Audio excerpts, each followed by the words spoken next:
ఈరోజు దేవుని వాగ్దానం. Today God's promise. మీ నిమిత్తము యుద్ధం చేసిన వాడు మీ దేవుడైన యెహోవాయే. యెహోషువ 23:3. The Lord your God who fought for you. Joshua 23:3. నీకున్న పరిస్థితులు చూసి భయపడుతున్నావా? చింతిస్తున్నావా?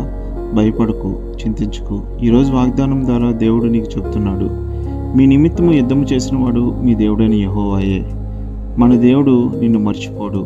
నీ జీవితంలో ఎదురవుతున్న అన్ని సమస్యల మీద ఆయనే యుద్ధం చేస్తాడు. యుద్ధము మన యెహోవాదే. నువ్వు ధైర్యంగా ఉండి దేవుని యొక్క జ్ఞానము దయ వలన నీకున్న పరిస్థితుల నుండి జయించగలవు. కాబట్టి విశ్వాసంతో ప్రార్థన చేయి. గెలుపు దేవుడు అనుగ్రహిస్తాడు. ప్రార్థన. ప్రేమగల మా తండ్రి, మా జీవితంలో ఎదురవుతున్న ప్రతి యుద్ధంలో నీవే మాకు తోడుగా ఉండి పోరాడుతున్నందుకు వందనములు. మా శక్తికి మించిన పరిస్థితుల నుండి నీవు మమ్మలను విడిపిస్తున్నందుకు నిండు కృతజ్ఞతలు. మమ్మలను నీ కృపతో బలపరచమని యేసునామములో ప్రార్థిస్తున్నాం మా తండ్రి. Amen. Have a blessed day. God be with you.